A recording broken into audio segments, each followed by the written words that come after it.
Linda Robson must be exhausted. Or rather, if the TV rumor mill is to be believed, she should be. For according to the chitter-chatter of her industry, not only is Linda estranged from Birds of a Feather co-star and lifelong friend Pauline Quirke, but the entire cast of Loose Women are also chomping at the bit to take each other down. It's a lot of aggravation for a woman who's spent the past 3 years recovering from the impact of alcohol abuse and obsessive-compulsive disorder. It's also quite peculiar, considering these were the very same people she credits for helping her through that ordeal. So perhaps that's why Linda is so very quick to speak her mind on the matter. And a few others while she's at it. "People say Pauline and I have fallen out," says Linda, 63. "Obviously I couldn't see her during lockdown, but I've seen her since. She just doesn't want to act anymore. She's had enough, it's long hours. She's concentrating on her drama academies.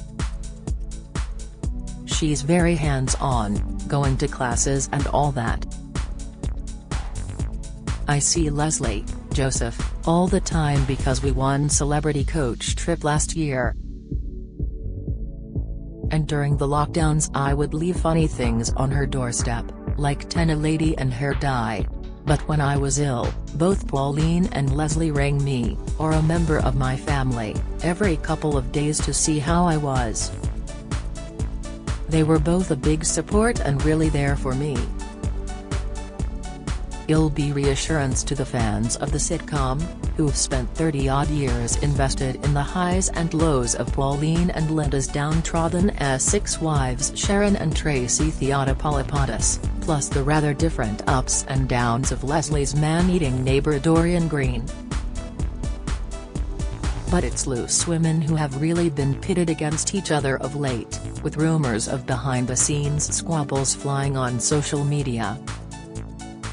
Just because it's a women's show people always ask, do we get on? Says an exasperated Linda. We do get on. They wouldn't ask that of a man about a men's show, would they? We all meet up with each other all the time. Janet Street Porter rang me every day when I was off. People can be a bit scared of Janet, but she's actually a pussycat, a really lovely caring woman. Linda's also close to co-star Brenda Edwards, whose son Jamal Edwards MBE died suddenly on February 20, from an undisclosed illness. The 31-year-old music producer founded pioneering music YouTube channel SV TV and helped to launch the careers of Ed Sheeran, Emily Sandé and Linda's own son Louis Dunford, 30. My son wouldn't be in the music industry if it wasn't for Jamal, sighs Linda. He mentored him, took him to the Brits. He was the loveliest boy. I went to see Brenda. I don't think she really knows what's hit her yet. They're a really tight-knit family. We just want her to know we all love her and are there for her. Born and bred in London's Islington, Linda's lucky not to have been through the same grief herself. In 2008 her then 16-year-old son Louis was famously left cradling his dying best friend Ben Kinsella, brother of EastEnders Brooke, after he was stabbed in an unprovoked attack outside a North London party. Linda's husband Mark had been on the way to pick them up. It's thought her anxiety on the 10th anniversary, combined with a bad reaction to a prescribed antidepressant, were the last straws which saw Linda spiral into her drink and OCD meltdown in late 2018. Her OCD saw her taking 4 baths and washing her bedding every day. By early 2019, she was drinking so heavily just to block it out she once downed rum straight from the supermarket shelf. Her family began locking her in her room for her safety, and after police were called to her home, doctors finally discovered the problem with her medication. By then, she needed 3 trips to rehab and almost a year off loose women to recover. Today, she's proud to say she's absolutely fine, but as OCD sufferers know, Terry's no quick fix. Even now, Linda must always have her work clothes ready to go the night before and insists on leaving the house really clean and orderly. So when loose women called her in as a last-minute replacement for a sick co-star recently, it was a real test, one she passed.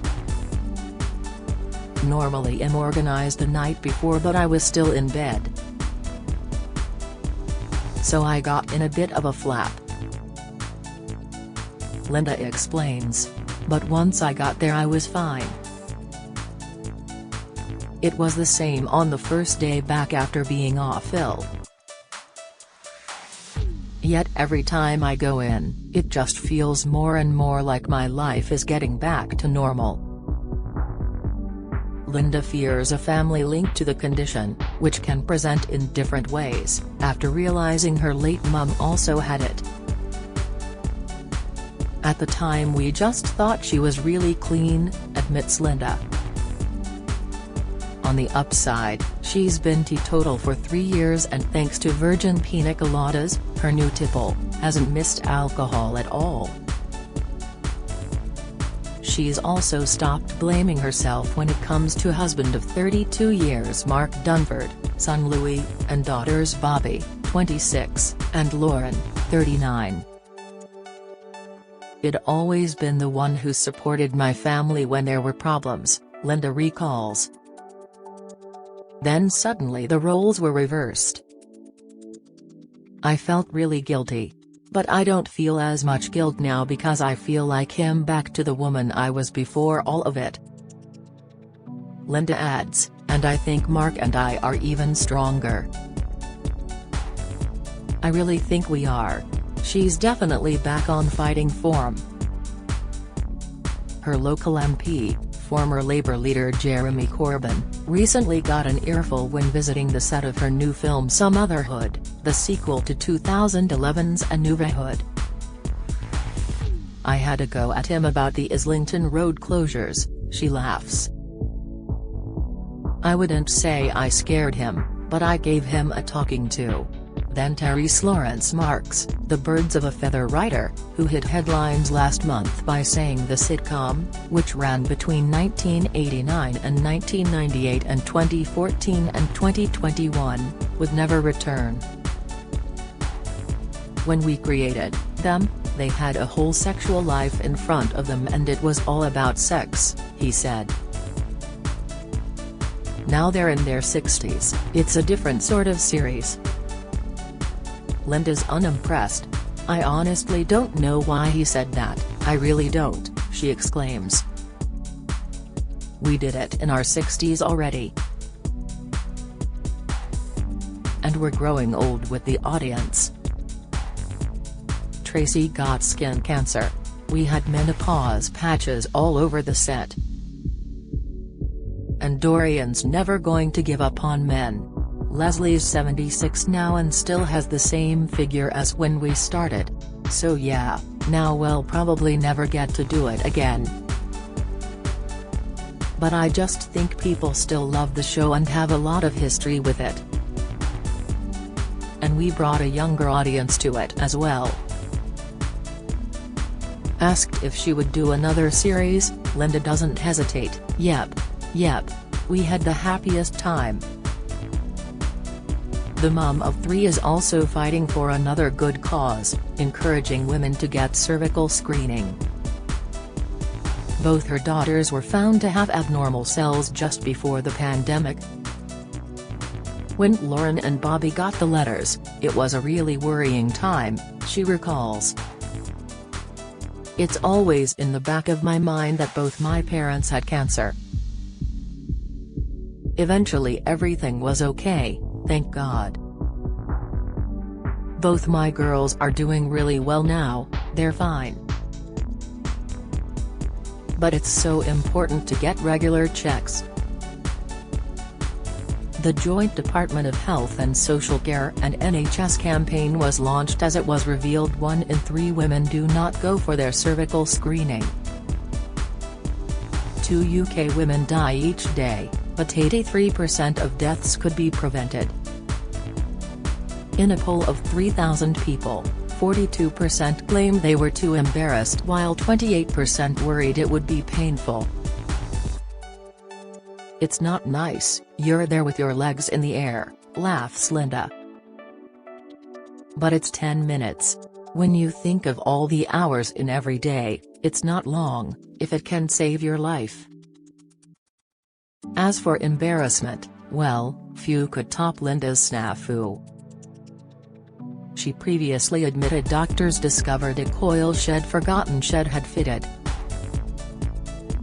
25 years ago, they asked, "Did you not feel it?" "But I didn't," she laughs now.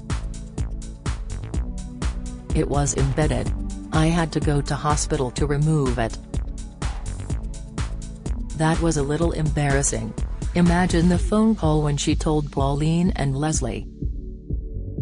Linda is backing the Help Us, Help You, Cervical Screening Saves Lives campaign, urging people not to ignore your cervical screening invite. If you missed your last one, book an appointment with your GP or local sexual health clinic. For more information visit NHS UK/cervical screening. Do you have a story to sell? Get in touch with us at webcelebs@mirror.co.uk or call us direct 0207 29 33 033.